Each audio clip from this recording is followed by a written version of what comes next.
protest. Not a single Eagle knelt during the national anthem last year. A handful of them, though, raised their fists instead. An executive producer with Fox News apologized for the error. Let's bring in our senior Washington correspondent, Dan Raviv. And Dan, how does the White House square the president's point about the national anthem, given that the Eagles didn't kneel, didn't stay in the locker room during any anthems last year? White House staffers are not trying to talk about the specifics as to which players on the Philadelphia Eagles did or did not do during the season, during the playoffs, during the Super Bowl. But spokeswoman Sarah Sanders stuck to her story, obviously planned before this day's briefing, that the Eagles as an organization were trying to pull a political stunt by trying to change the date of the team's visit to the White House after telling the White House that at most 10 members of the team would show up.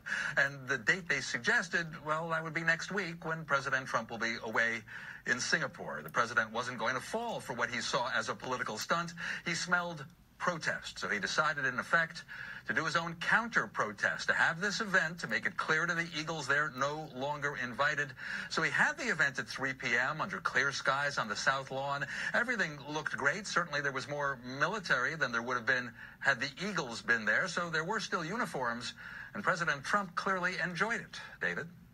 Dan, though, there are some reports that Republican staffers and Hill aides were encouraged to attend and help fill out the audience for the event. And at one point, the president didn't seem to know all the words to God Bless America. Given all of the criticism, why didn't the White House just cancel this entire thing?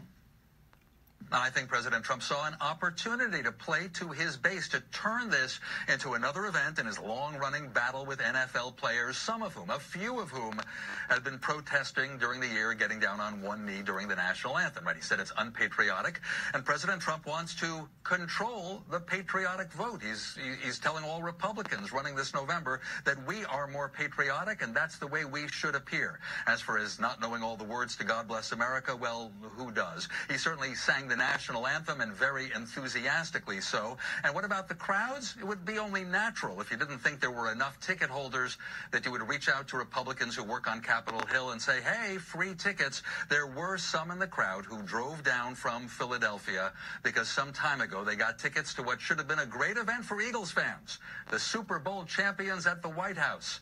So some folks did come from Philly. David? Dan, for the record, I know all the words to God Bless America, but I'm not going to try and prove that right now. Dan Raviv, our senior Washington correspondent, thanks as always. I appreciate it.